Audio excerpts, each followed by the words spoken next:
What is this place? We can't afford, he interrupted gently but firmly.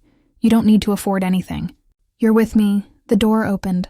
Hospital staff were already waiting, real doctors, not interns, not nurses improvising under fluorescent lights. A team. A full, prepared, coordinated team. For her son. For her. She stepped out, overwhelmed. The man stood beside her, close enough for warmth but not close enough to crowd. He looked at the doctors, nodded once, and they moved like the night, had been waiting for them. Take care of the baby, he said. He's family. The word hit her like a soft explosion. Before she could ask what he meant, before she could catch her breath, Ethan was rushed inside, and she followed with trembling legs. The man walked beside her the whole way, silent, steady, unshakable, and for the first time that night, she didn't feel alone. The drive back home that night felt longer than usual. The roads were quiet, the kind of quiet that makes your thoughts louder than they should be. Streetlights flicked past the windshield like slow blinking reminders of everything she wanted to forget but couldn't. Her son slept in his car seat, cheeks flushed, little fists curled like he was fighting invisible monsters even in his dreams. She reached back at a red light, brushing her thumb across his forehead. He felt warmer than before, but not as hot as earlier. The medicine must be working, or maybe she just hoped it was. Outside, the night held that strange in-between temperature. Not cold, but not warm either. The kind that wraps around you like a question you don't want to answer. She pulled up to her apartment building and killed the engine. For a moment, she didn't get out. She just sat there, hands on the steering wheel, breathing in the leftover scent of hospital disinfectant that had clung to her clothes. It reminded her of too many nights like this. Nights where she played both mother and father. Nights where she made decisions she didn't feel old enough to make. Nights where she wished someone, anyone, would knock on her door and say, "You don't have to do this alone tonight." But no one ever did. She unbuckled her son and held him close as she carried him up the stairs. His small body was warm against her chest, his breath soft and steady. He smelled like baby lotion and exhaustion. Inside, the apartment was dark. She didn't bother turning on the lights. The city glow leaking through the blinds was enough to guide her steps. She laid him gently in his crib and pulled the thin blanket up to his shoulders. For a moment, she just watched him. The rise and fall of his chest, the faint twitch of his fingers, the way his lips parted ever so slightly. She loved him so much it physically hurt sometimes. She whispered, "You scared the hell out of me tonight, buddy." But he didn't stir. She tiptoed into the living room and let her back fall against the wall. And finally, she let herself feel everything she had been swallowing down since the second he woke up burning with fever. Her eyes shut, tight. Her breath trembled, her hand shook. The weight of the night pressed down on her, like it had been waiting. How close she came to losing him, how helpless she felt without money, how terrifying it was asking a stranger for help, and getting a response she still didn't understand. Because those cars, those men in suits, that silent urgency, nothing about it was normal. Nothing about it made sense. You don't just call someone and have that show up, she whispered to herself. Unless the person you called was someone important, someone powerful, someone who didn't belong anywhere near her small, exhausted world. Her phone buzzed suddenly, a single vibration. She jumped, snatching it off the counter like it might give her answers. It was a message. Just 4 words. "Is your son okay?" No name attached, no profile picture, nothing traceable. She stared at it for a long time. Something about the tone felt familiar. Not the words themselves, but the care behind them. A kind of concern she hadn't felt from anyone in years. Her fingers hovered over the screen. Should she reply? Should she ignore it? She typed slowly. "He's better now. Thank you. Whoever you are." She paused.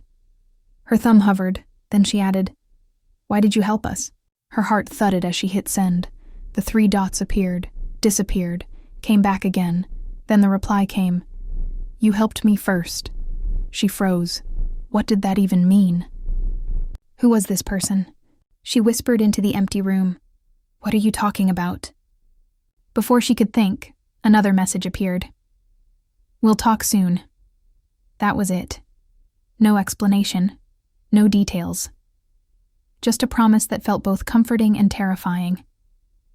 She dropped onto the couch, her mind spinning with questions. She didn't know the sender. She didn't know their face. She didn't know their connection. But they knew hers, and they had saved her. Son's life tonight. The clock on the wall ticked quietly, filling the silence with a soft, steady beat. She sat there until exhaustion pulled her under. Her thoughts tangled with fear, relief, confusion, and something else she couldn't name yet. Something that felt like a beginning. The morning crept in slowly, like it wasn't sure she was ready for a new day.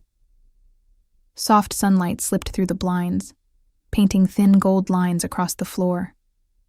The apartment felt strangely peaceful. Too peaceful. The kind of quiet that makes you check twice just to make sure everything is okay. She pushed herself up from the couch, her neck stiff, her hair a messy curtain around her face. For a second she didn't remember falling asleep. Then the memories of the night before hit her all at once, like cold water splashing straight into her chest. The fever, the panic, the cars, the message. She stood and moved toward the crib. Her son was awake, tiny fingers curled around the edge of his blanket, eyes wide and soft and curious. He let out a weak little squeak when he saw her, not quite a laugh, not quite a cry, something in between. It was his "I missed you even though you were right here" sound. She placed a gentle hand on his forehead, cool, normal, a breath she didn't know. She'd been holding slipped out of her. Thank God, she whispered. She picked him up, holding him close enough to feel his heartbeat. Still steady, still there. She pressed her lips to the top of his head, closing her eyes as another wave of relief washed over her chest. Don't ever do that again, okay? No more scary nights. He giggled softly, like he had no idea he almost slipped away 12 hours ago. She carried him into the kitchen, bumping the light switch with her elbow. The bulbs flickered once before humming awake. She set him in the high chair and started prepping a bottle. Her phone buzzed as she reached for the formula. Just one vibration. Short, sharp, unmistakable. Her stomach clenched. She wiped her hands quickly on a dish towel and picked it up, half expecting another cryptic message. But it wasn't that. It was a bank notification. Her eyes scanned the screen. Then they widened. Transfer received, 1-200 Dagestan, and her heart dropped into her stomach. What? She breathed out. There was no name, no sender ID, just private transfer. Same as last time. Same as always when something strange touched her life in the last 24 hours. She looked at her. Son, that's not possible. $1,200 wasn't pocket change. It wasn't a grocery store accident refund. It wasn't some late paycheck. It was intentional. Her mind raced. Had she signed something at the hospital? Was this some kind of billing error? Did someone she knew send it? No. No one she knew even had $12 to spare. Never mind $1,200. She dialed her bank. The hold music played. Her son babbled and kicked his feet. She paced the kitchen, heart pounding. Finally, an agent answered. Hi, she said quickly. I just got a deposit and I need to know who sent it. The agent checked. I'm sorry, he said after a pause. The sender chose to remain anonymous. All I can tell you is it was a direct transfer. Do you know if it's, like, a mistake? Or, no ma'am. The transfer is valid, she hung up. Her fingers trembling. Anonymous. Valid. Intentional. Her mind circled back to the one thing it didn't want to consider. The person from last night. Her phone buzzed again. This time, a message. One sentence. For the hospital bill. Her throat went dry. Her hands shook harder. She typed back immediately. Who are you? What do you want from me? 3 dots appeared. They stayed for a long time. Then the reply came. We'll talk soon. Not over text. Her pulse kicked into a fast, nervous rhythm. She stared at the screen. Who talks like that? Who sends money like that? Who saves a child's life in the middle of the night and then disappears behind mystery texts like some ghost with a moral code?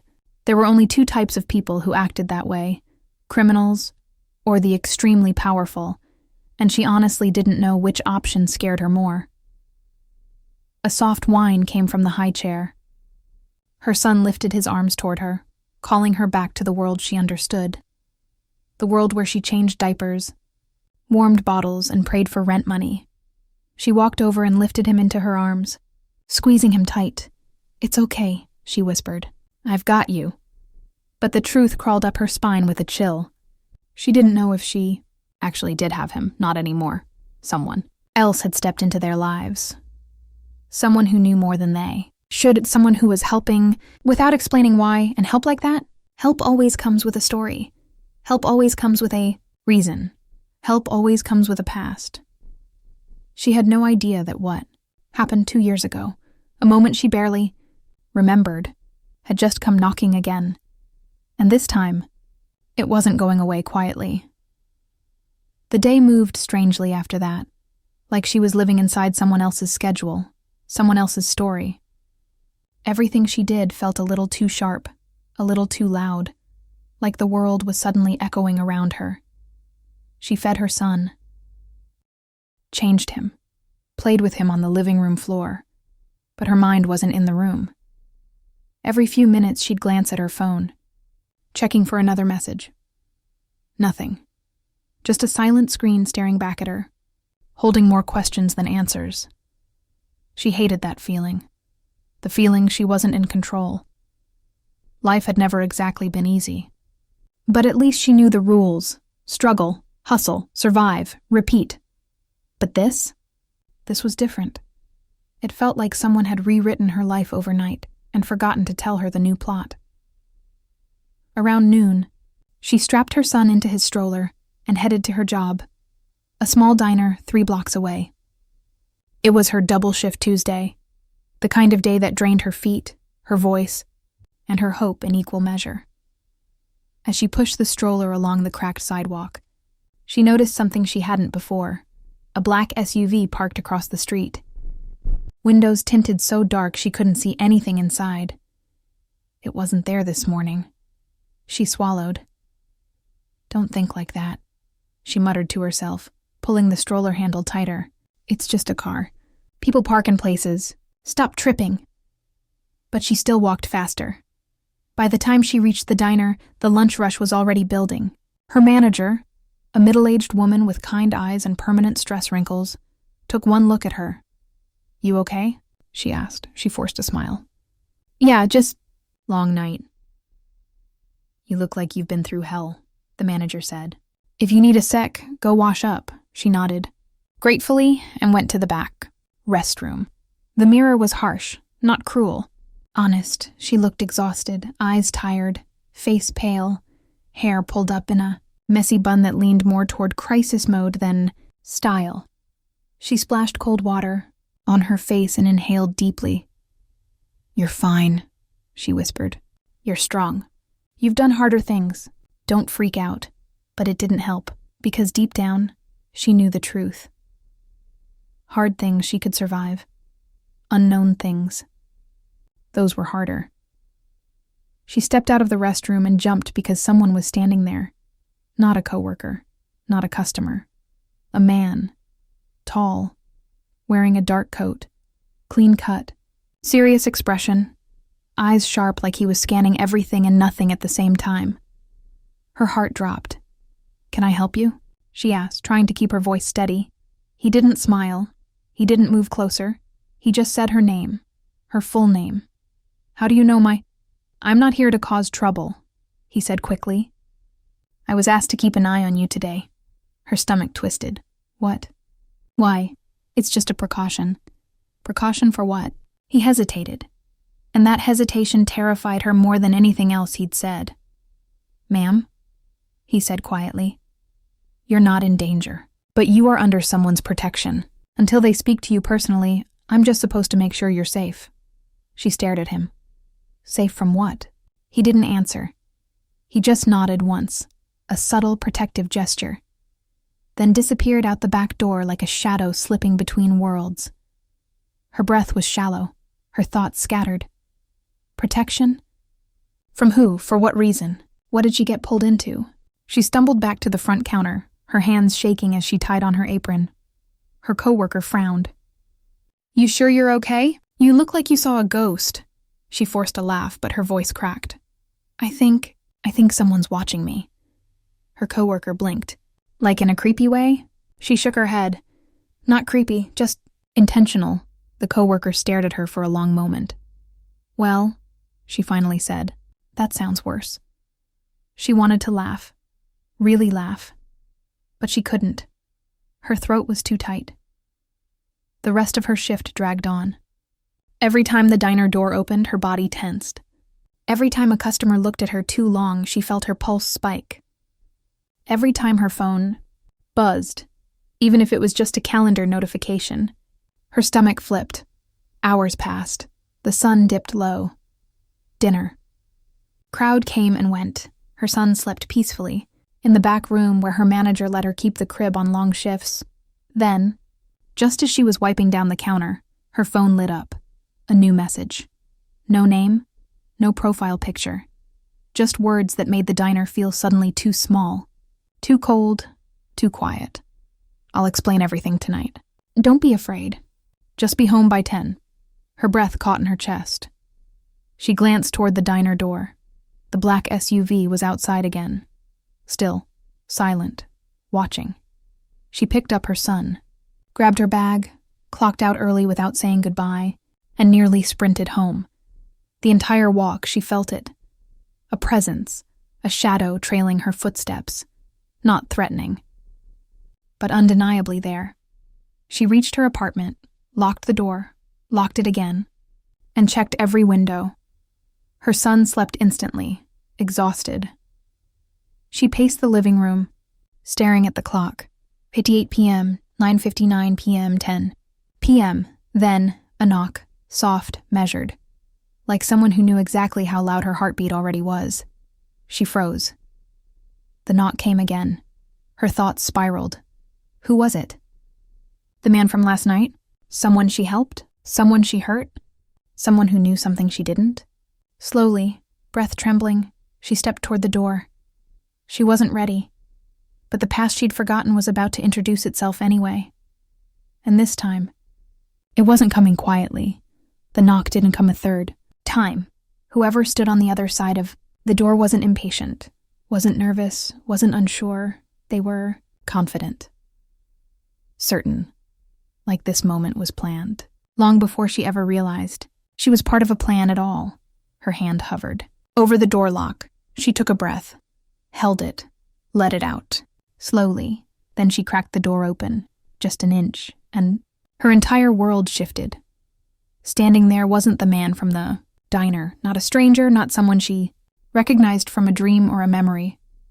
It was him, the man from last night, the one who'd held her son like it mattered, the one who'd fixed her car for no reason, the one who'd spoken to her in the dark like he already knew her fears and her future. Except tonight, he looked completely different. Last night he was casual, hoodie, jeans, tired eyes. Tonight he was composed, sharp. Dressed in a tailored suit that probably cost more than her rent, hair, styled expression unreadable in that CEO way that told her nothing and everything at once. But it was him, and he was watching her like he'd been carrying 1,000 unspoken words since sunrise. Can I come in? He asked quietly. She didn't answer at first. Her heart wasn't beating normally.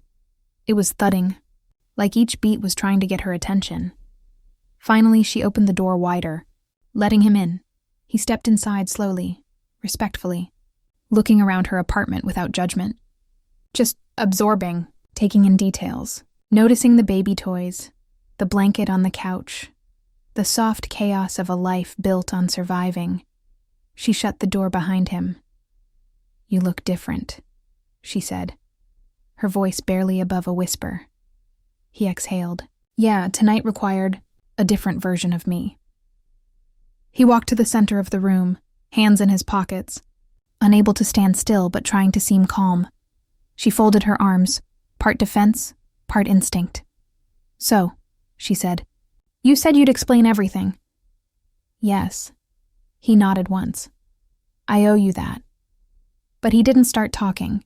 He was studying her face, not in a romantic way, not in a threatening way, but like he needed to make sure she was really okay before he told her something big, something heavy. The silence stretched until she stepped closer. "What's going on?" she asked softly. "Why is someone watching me? Why did a man follow me at work? Why are you acting like I'm in danger when you keep saying I'm not?" His jaw tightened. "Because the danger isn't to you," he said quietly. "It's around you." She blinked, confused. "What does that even mean?" He glanced toward the baby's room. "Is he asleep?" She nodded. He took a slow breath. "All right," he said. "You deserve the truth. All of it. Even the part that might be hard to hear." She swallowed. "Hard to hear?" Her body tensed. He pulled a small folded paper from inside his jacket. Worn edges. Creased lines like he'd been carrying it for days. Then he held it out. She hesitated before taking it. When she opened it, her breath hitched. It was a photograph, old not ancient. Just a few years back. A woman stood in the picture, holding a folder, walking out of a building she didn't recognize. But what made her knees go weak was the woman herself. It was her. She stared at the photo, blinking rapidly. Her voice cracked. Where did you get this?" He stepped closer, his voice low, controlled, painfully gentle. "That's you. 4 years ago, before you disappeared." She looked up sharply. "Disappeared? I didn't disappear." "You did," he said. "From an entire world you don't remember." Her heartbeat became a roar in her ears. He continued. "You weren't just some random woman working 2 jobs. You weren't just surviving. You weren't just living in the background of your own life." He paused. "Then, you were someone important to a lot of people." Her lips parted, but no sound came out. "And the night you disappeared," he said carefully, "you didn't leave alone." Her stomach twisted. "You left with your son." Her voice trembled. I didn't leave with anyone. I had him here. I remember." "You remember what you were made to remember," he said softly. "And that's why you're being protected." Her head spun. Protected from what? From who? From her own missing past. She backed up a step, gripping the photo so tightly it crumpled. "What are you saying?" she whispered. He looked straight into her eyes with a seriousness that made her breath freeze. "I'm saying," he answered, "that the child sleeping in that room isn't who you think he is." The room went still. Her throat closed. Her world, the small one she built carefully around her son, cracked straight down the center, and the man standing in front of her wasn't done explaining, not even close. The air in the room changed, not just heavy, thick. Like everything she thought she knew about her own, life was suddenly dissolving in front of her. She couldn't breathe right, couldn't think straight, couldn't look away from the man standing in the middle of her living room with truth dripping from every word he'd just spoken. Her son wasn't who she thought. What did that even mean? She swallowed hard, voice unsteady. "What are you talking about?" she whispered. "What do you mean he's not who I think? He's my baby. I carried him." He held up a hand, not to silence her, but to slow her before she collapsed under her own panic. "I know," he said softly. "I know you love him. I know you've raised him with everything you had. I'm not taking that from you. But you just said, I said he isn't who you think he is," he corrected gently. "Not that he isn't yours." She stared at him, heart slamming fast enough to bruise her ribcage. He took a slow breath before continuing. "Sit," he said quietly. "Please." She didn't want to move, but her legs were shaking too hard to fight him, so she sank onto the couch, gripping the photo like it was a lifeline. He remained standing, pacing once, twice, like he was choosing his next words with surgeon-level precision.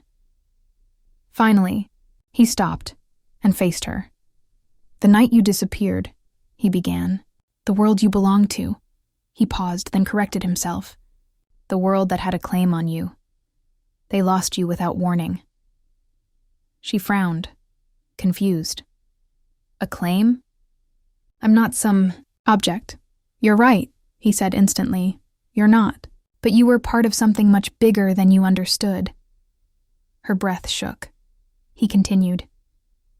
"You worked for a company, not the small-town clinics or stores you remember. A major corporation, one that was involved in research and surveillance and systems you weren't supposed to see."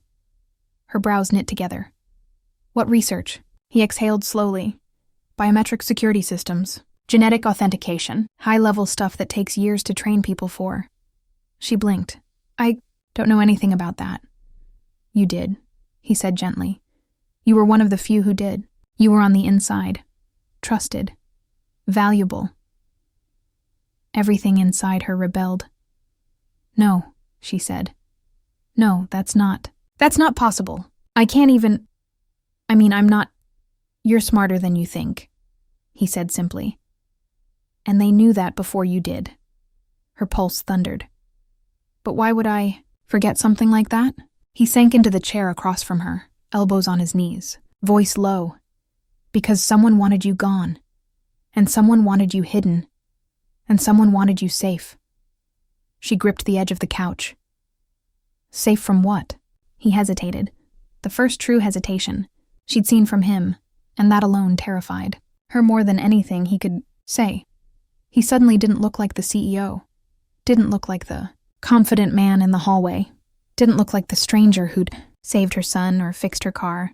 He looked like someone carrying a secret that had eaten him alive for years. Finally, he said it. "The child you're raising isn't just your son." Her chest tightened painfully. "What does that mean?" she whispered. "He's also the key," he said, voice barely audible, "to the system you helped build." Her face went pale. "The what?" "The system," he repeated, calmer now. "The one your old company tried to use for things you didn't agree with. The one you tried to destroy." Her head spun. I don't remember any of this. No," he said softly. "That's why I'm here." She stared at him, terrified and lost and angry all at once. "Why you?" she whispered harshly. "Why are you the one telling me? Why do you even care?" The room fell still. He lifted his eyes to hers. Not cold, not distant, not mysterious, just heartbreakingly honest. "Because," he said quietly, "you saved me before you saved anyone else." Her breath caught. "And I owe you more than you'll ever understand." He paused. "And I'm not letting the people who took your life once take anything else from you now." She stared at him, throat tight, mind spiraling, everything in her life suddenly bigger and darker than she ever imagined. She forced herself to ask the question she was terrified to hear the answer to. "Who is looking for me?" His jaw clenched. He answered without blinking. "Everyone." Silence collapsed between them. Not soft silence. Heavy, pressurized. The kind of silence that makes your stomach drop because your body knows something your brain hasn't caught up to yet. She swallowed hard, voice trembling. "What do you mean? Everyone?" He didn't flinch. "I mean the people who built the system. The people who tried to weaponize it. The people who lost millions when you destroyed. You're part of it. And the people who still don't know the full truth about what happened the night you disappeared." Her heart hammered. She felt like she was floating outside her own body. I'm just a mom," she whispered. "I'm nobody. I'm not someone a corporation would chase across the country." His jaw tightened. "You're not nobody," he said, steady and certain. "You were one of their top analysts. You found something you weren't supposed to. You tried to expose them, and they tried to erase you." Her chest tightened. "Erase me?" He nodded slowly. "And when they failed, they pivoted. They wiped what they could. Your access, your identity, your networks. But a mind like yours doesn't just disappear. She rubbed her temples. Breath shallow. This sounds insane, she whispered. This doesn't sound like my life. That's because the life you remember, he paused, choosing his words carefully, is only the life someone left you with. Her skin prickled. Why? She asked. Why would someone erase me? Why would someone wipe my memories? He leaned forward, elbows on his knees. Because you wouldn't stop fighting. The room seemed to tilt. She felt dizzy, unsteady. Fighting what? The takeover, he said. The company wanted full control of the biometric system. They wanted to force compliance, global contracts, government, integration. She stared blankly. I don't understand any of this. I wouldn't be able to build something like that. Yes, he said quietly. You would. You did. Her breath hitched. I can't even remember half my neighbors' names, she argued weakly. How could I ever? He cut her off gently. Trauma does that, and memory suppression does worse. That word again. Suppression. She shook her head, tears burning behind her eyes. What about my son? She whispered. What does any of this have to do with him? He watched her for a long moment, like he knew this was the line they couldn't step back from. Your son, he said carefully, is the only living link to the master key. She froze. What key? The biometric failsafe, he explained. The last authentication layer, the one tied to your DNA, and his. Her breath completely left her body. No, she whispered. No. No. Don't talk about him like he's some password. He's not, the man said firmly. He's a child. He's your child. But the people who built that system, they don't care about that. Her hands trembled violently now. Stop, she whispered. Just stop. I can't. He moved toward her slowly, careful not to scare her. I'm telling you because they're getting closer, he said. They've been looking for you since the day you vanished. They've found hints, patterns. And last night, when you sent that message asking for help, she blinked, shaking. You tracked it? He shook his head. I wasn't the only one who saw it. Her blood turned to ice. What do you mean? The system you once helped build, he said softly, is still online, still searching, still listening, and your message triggered the old ID flag. She covered her mouth, heart punching her chest. Oh my God. It's okay, he said quickly. You're safe right now. I made sure of that. How? She choked out. How could you possibly make sure of something like that? He stood a little straighter, not arrogantly, but with a quiet power she hadn't fully recognized until now. Because I'm not just the CEO of a company, he said. His eyes met hers, steady, unwavering. I'm the CEO of the corporation that you once tried to burn to the ground. The room spun. She couldn't breathe, couldn't think. You work for them? No, he said firmly. I took it from them. Her eyes widened. He nodded slowly. That company destroyed your life. It nearly destroyed mine. And 2 years ago, I made sure the people responsible will never hold that kind of power again. Her voice barely worked. So why come for me now? She whispered. He hesitated. Not dramatically, but painfully. Because, he said slowly, you're the reason I became who I am, and you never knew it. Her heart thumped hard. What does that mean? He stepped closer. You didn't just save my life once, he said softly. You saved my son's, and in doing so, you changed mine forever. Her eyes widened. Confusion, fear, recognition she couldn't place. I don't remember any of that. I know, he whispered. But I do. He reached into his coat pocket and pulled out a small worn object, a toddler's shoe, old, faded, and burned around the edges. Her breath shattered, her world cracked open, and nothing would ever be the same. She stared at the tiny shoe in his hand. For a moment, she didn't even breathe. The room seemed to shrink around her. The walls, the windows, the air itself tightening like a fist closing around her ribs. That's impossible, she whispered, her voice cracked on the last word. He didn't push forward. He just held the shoe between them gently, almost reverently. It's yours, he said softly. Well, it was yours. You gave it to me. Her throat tightened painfully. I've never seen that before.